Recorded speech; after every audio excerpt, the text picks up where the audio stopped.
ఆదిలాబాద్ జిల్లా బోత్ మండల కేంద్రంలో గల బస్టాండ్ నుంచి శిశు మందిర్కు వెళ్లే దారి పిల్లలకు నడవడానికి ఇబ్బందిగా ఉందని పాఠశాల పేరెంట్స్ ఉపాధ్యాయులు చట్ల మహేష్ గారిని కలవడం జరిగింది.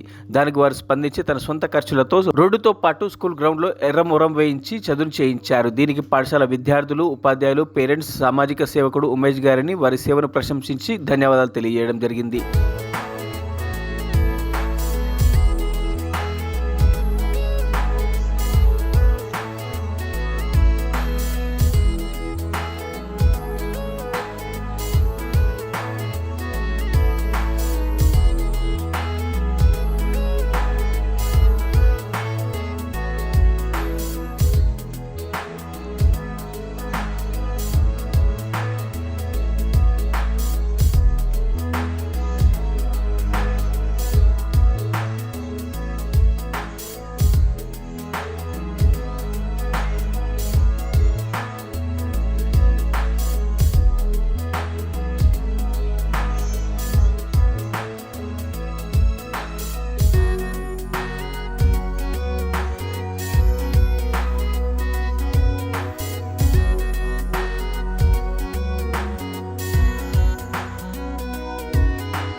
మరిన్ని అప్డేట్స్ కోసం మా ఛానల్ని సబ్స్క్రైబ్ చేయండి.